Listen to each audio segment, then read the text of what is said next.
maa minnu tun kamana ganin bɛ aw ka minɛnw nacogo ɲuman na ka bɔ jamana kɔ kan ka na an ka jamana kɔnɔna la o hami n'o jɔrɔ banna sabu so barikama maaw nana don aw jigi kɔrɔ ka se ka o baara kɛ a kɛcogo ɲuman na. So barikama ye cakɛda ye min ka baara bɛnnen bɛ ka aw ka minɛnw ta ka bɔ jamana kɔ kan ka na n'a ye an ka jamana kɔnɔna la ka sɔrɔ baasi fosi ma aw ka minɛnw sɔrɔ duguma sira fɛ jikan sira fɛ fo ka taa se sanfɛ sira ma. Wa u ka baara bɛnnen tɛ o dɔrɔn ma, u bɛ transit baaraw kɛ, logistique, manutention fo ka taga se terrain feereli ani soko ɲɛnabɔli, commerce général u bɛ nin bɛɛ lajɛlen kɛ jamana in fan 14 bɛɛ lajɛlen na. Aw maa minnu bɛ ko aw mago bɛ so barikama maaw la, aw bɛ se ka u wuli ka u sɛgɛrɛ Amdalaikaw fɛ yen nɔ. U bɛ immeuble Seku Tarawele la Kati taga sira la. U ni pharmacie Luxe Beauté Bouakar Keita u man jan ɲɔgɔn na. Walima ni taama ka gɛlɛn aw minnu ma, aw bɛ se ka u to aw sigiyɔrɔ la ka u wele nɛgɛjuru sira la 65 50 27 45 nanzarakan na 65 50 27 45. U ka nimero sabanan fana bɛ yen ni o ye 62 08 84 72 nanzarakan na 62 08 84 72. A y'aw jigi kɛ so barikama ye, a tɛ fɔ aw jigi kɔ. Bi ye alamisa ye janvier kalo tile 22 san 2026. Aw minnu sɔgɔlen bɛ aw ka jabaraniso la, an ka foli b'aw bɛɛ lajɛlen ka kɛ n'aw ka wagatiw cogoya ye. An b'aw ladɔnniya ko nin ye aw ka kunnafoni wagati selen.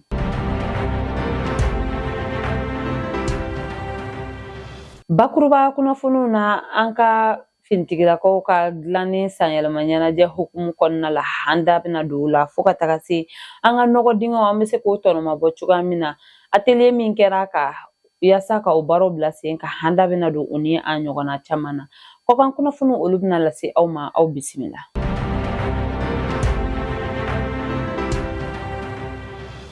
Tarata don janvier kalo tile 20 san 2026 an ka jamanakuntigi général d'armée Asimi Goita tun bɛ an ka finitigilakaw ka dilanni sanyɛlɛma ɲɛnajɛ tako 65nan kɛnɛ kan. O min kɛra génie militaire dagayɔrɔ min bɛ Bamakɔ kɔnɔna la ni o y'u ka 34e bataillon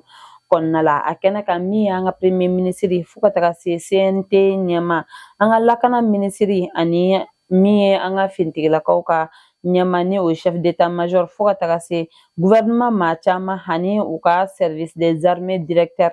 ni maaba caman de tun bɛ a kɛnɛ kan ka a nisɔndiya ka o kɛ u fɛ. An ka jamanakuntigi selen kɔfɛ génie militaire kɔnɔna la, a ye tasibila kɛ ka ɲɛsin an ka finitigilakaw ma minnu tɛɲɛna faso kɛlɛ la ni fleur ye u ka mémorial sanfɛ. O kɔ u ye jamana jɔnjɔn dɔnkili u ye o da ani an ka finitigilakaw bɛɛ lajɛlen tɛmɛna ka u ka seko ni dɔnko yira an ka jamanakuntigi la ni folikan kɛrɛnkɛrɛnnenw ye. Min ye chef d'état major général des armées a ye jɔnjɔn ta ka di an ka finitigilakaw ma ni o dɔ ye croix de la valeur militaire, médaille du mérite militaire fo ka taga se médaille de sauvetage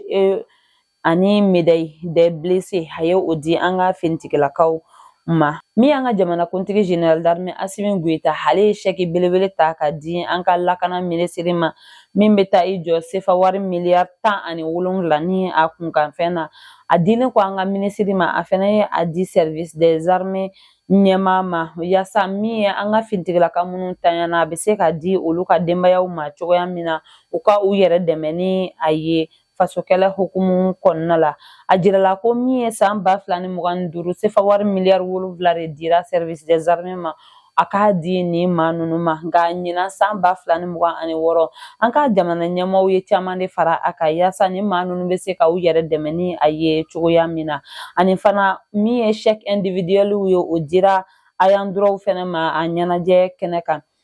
Ɲɛnajɛ in kuncɛli hukumu kɔnɔna la, an ka jamanakuntigi général d'armée Asimi Goita tun bɛ an ka kunnafonidilaw ka kuma baranin na. A kelen kɔ ka kuma ta, a ye tasibila kɛ ka ɲɛsin an ka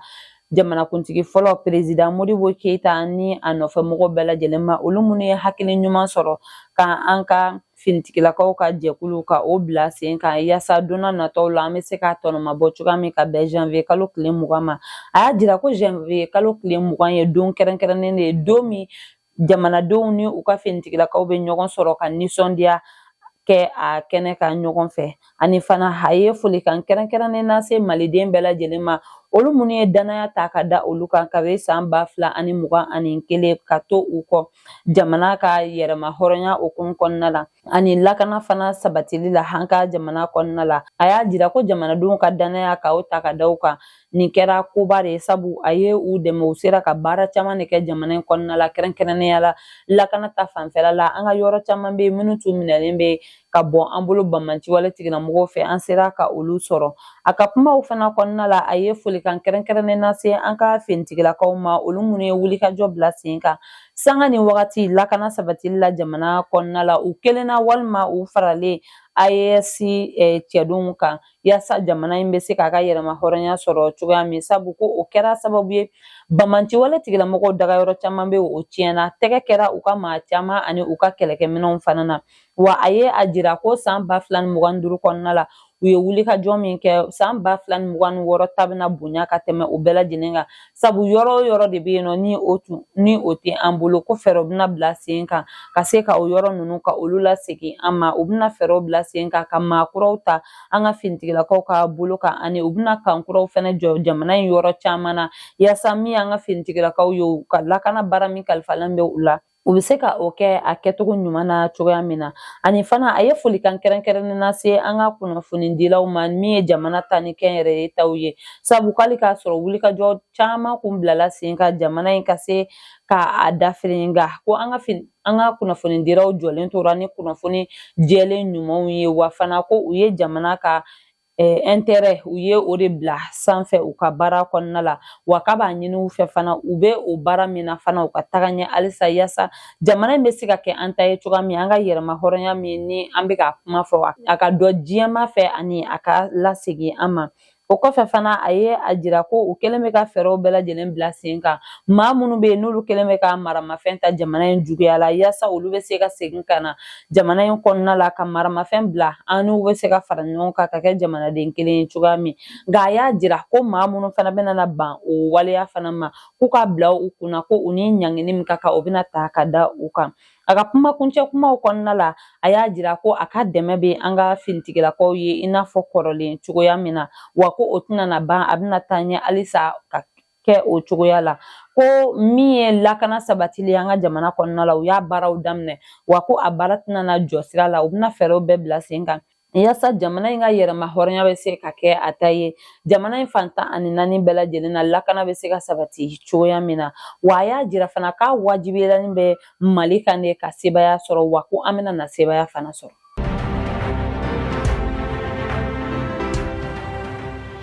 Yaasa an ka nɔgɔdingɛw ka don ba la ka a nafa dɔ jamanadenw fɛ an ka sɔrɔ yiriwako ta fan fɛ atelier kɛrɛnkɛrɛnnena bɛnna Kati collectivité territoriale centre de formation kɔnɔna la arabadon janvier kalo tile 21 san 2026 min ye atelier formation koromo karili baaraw ɲɛminɛlen tun bɛ Fuseni Tarawele ni ale tun ye an ka ministre de l'environnement de l'assainissement et du développement durable ka nɔrɔbila ye a kɛnɛ kan u ye kalan caman de kɛ kalan minnu bɛna kɛ sababu ye min y'an ka nɔgɔdingɛ ninnu ka se ka ɲɛfɔli kɛ o la maaw ye maaw ka se ka a dɔn ani fana ka a don ba la yaasa jamana ka sɔrɔ bɛ se ka yiriwa don n'a nataw la cogoya min na.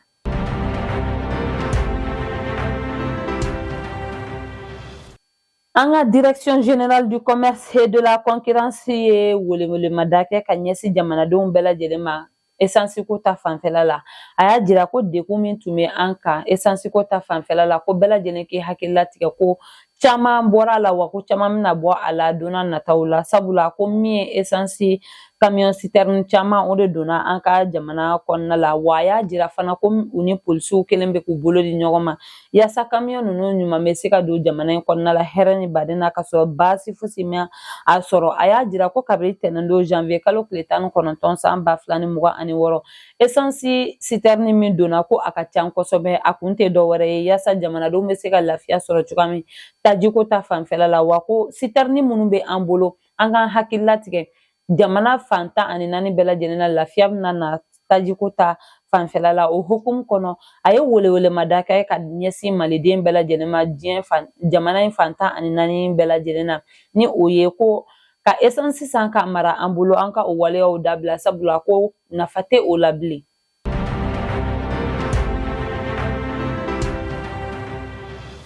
Tɛnɛndo janvier kalo tile 19 san 2026 an ka jamanakuntigi general d'armée Asimi Goita ye baarakɛminɛnw di génie civil maaw ma yaasa ka se ka dɔ fara u ka baara kan cogoya min na terrain sanfɛ lakanako ta fanfɛ. A kɛnɛ kan min ye an ka lakana minisiri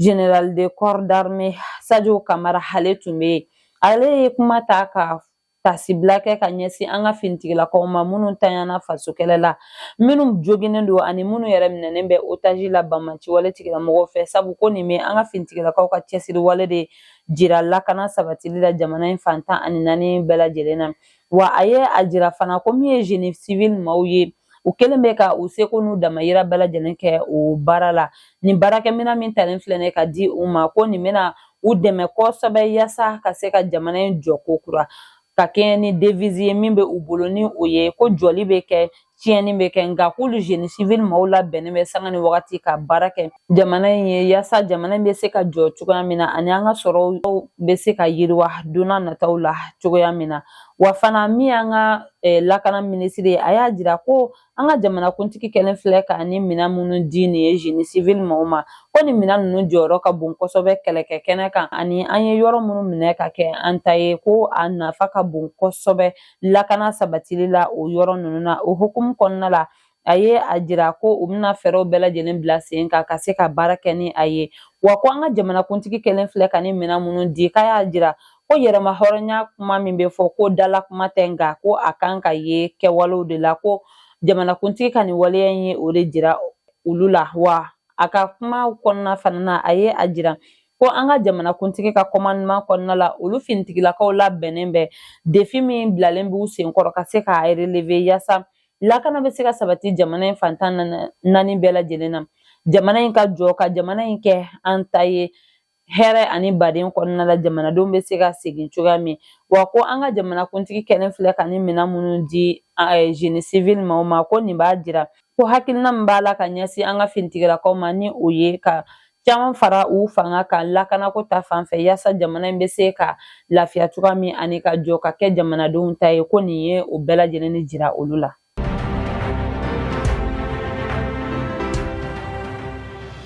Kitakaw fɛ yen nɔ finitigilakaw ka kan min tun bɛ ka jɔ kabini san 2023 mɛn kalo la min ye janvier kalo tile 20 san 2026 kita gouverneur bɔra ka laseli kɛ an ka finitigilakaw ka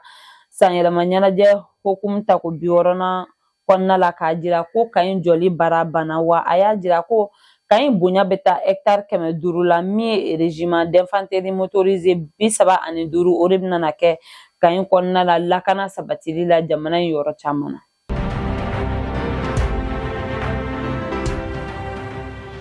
An ka pankuru jigi kɛnɛ min tɔgɔ dalen bɛ an ka jamanakuntigi Ala ma hinɛna Modibo Keyita la Sinukaw fɛ yen nɔ min ye pankuru jigi kɛnɛ in cellule aéroportière anti-trafic maaw ye wulikajɔ bila sen kan janvier kalo tile 19 san 2026 ka tɛgɛ kɛ ɲɛnaminimafɛn na ni o cannabis kilo 14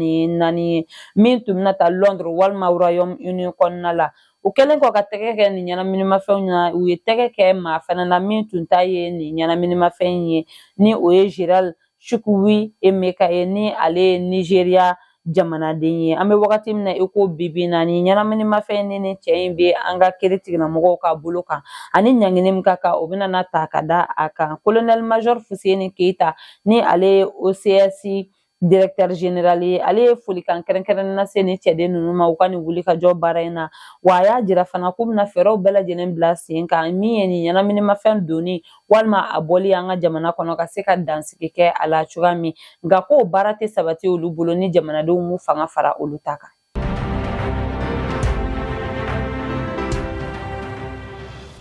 Office central des stupéfiants bɛ Ketakaw fɛ olu ye wulikajɔ bila sen kan janvier kalo tile 17 san 2026 ka tɛgɛ kɛ camion belebele camion min kɔnɔna la min ye fura datibanaw ye olu caman tun bɛ a kɔnɔna la min ye opération in ye a tun ɲɛminɛlen bɛ commissaire principal de police Aliyu Kulubali de fɛ. U ka wulikajɔ kɛra sababu ye ka tɛgɛ kɛ maa kelen na min tun bɛ ka taga ni nin fura datibana ninnu ye. Wa u y'a jira ko u ye omeprazole fo ka taga se Feralgan ni fura caman de datibannen sɔrɔ nin mɔbili in kɔnɔna la. O hukumu kɔnɔ u ye welewelemada kɛ ka ɲɛsin jamanadenw ma ko an ka fara ka furaw san kɛnɛma sabu ko a kɔlɔlɔ ka bon an ka kɛnɛya ma ni an ma ɲɛ fura san kɔ an ka taa farimasiw na ka taa an ka furaw san ye.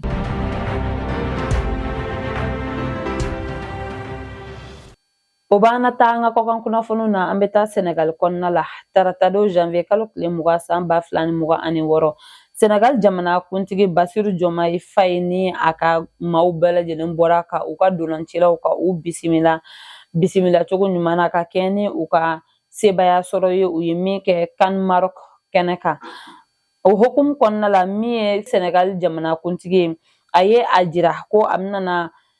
donbolo kɛ u ka dolancila ninnu ani u ka ɲɛmaw bɛɛ lajɛlen ye. A y'a jira ko min ye u ka dolancilaw ye sefa wari miliyɔn 75 ko bɛna di u kelen kelenna ma ani fana Senegal kɔnɔna la u ka yɔrɔ min bɛ yen nɔ ni b'o wele ko Petit Côté a bɛna terrain kelen kelenna di u ma terrain min bonya bɛ taa mètre 1100 ɲɔgɔnna la min ye u ka fédération ni encadrement maaw ye a y'a jira k'a ma ɲina olu fɛnɛ kɔ min ye u ka fédération maaw ye a ye sefa wari miliyɔn 50 di u kelen kelenna ma ka terrain mètre 1000 ka o di u kelen kelenna ma o yɔrɔ kelen fana na ani min ye u ka délégation officielle maaw ye sefa wari miliyɔn 20 ko bɛna di olu kelen kelenna ma ani terrain mètre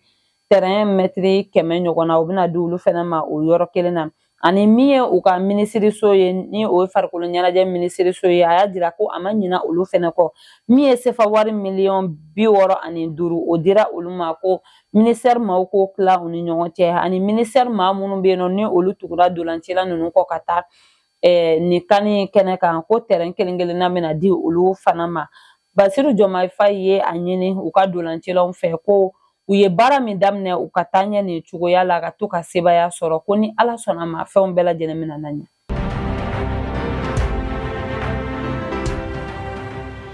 N'an bɔra an bɛ taa Togo ani Burkina tɛnɛndon janvier kalo tile 19 san 2026 min ye Togo kiiri tigilamɔgɔw ye u bɔra k'a jira ko u ye yamaruya di Burkina Faso kiiri tigilamɔgɔw ma k'u ka taga ni Paul Henri Sandaogo Daminba ye ni o kun ye Burkina Faso jamana kuntigi kɔrɔ ye n'ale kun bolila ka taa Togo k'a sababuya kɛ ɲangini wale dɔw talen bɛ ka ɲɛsin a ma Burkina Faso kiiri tigilamɔgɔw fɛ a ye min waleya Burkina Faso kɔnɔna la wa Togo kiiri tigilamɔgɔw y'a jira ko n'i y'a ye olu sɔnna ka Daminba di ka taa Burkina Faso sabula ko u ni Burkina Faso bɛnna fɛn dɔw de ka Burkina Faso y'a jira ko u bɛna minnu waleya wa fana ko kabini lawale bolodiɲɔgɔnma bɛ Togo ani Burkina ni ɲɔgɔn cɛ lakanako ta fanfɛ ni jago fɛnɛ ta fanfɛ wa ko Burkina ye a kan fɛnɛ di olu ma ko u bɛna kiiri tigɛ hatigɛcogo ɲuman na wa k'u tɛna waleya fosi ta ka ɲɛsin Daminba ma min bɛ dankari kɛ a ka hadamadenya hakɛw la wa ko Burkina y'a jira fana ko u tɛna peine de mort fɛnɛ u tɛna o di a ma o hokumu kɔnɔna la u ye Togo kiiri tigilamɔgɔw y'a jira ko u ye Daminba di janvier kalo tile 17 san 2026 yaasa a ka se ka taga ɲangini minnu talen bɛ ka ɲɛsin a ma ka taa olu jaabi u ka kiiri tigilamɔgɔw ɲɛkɔrɔ.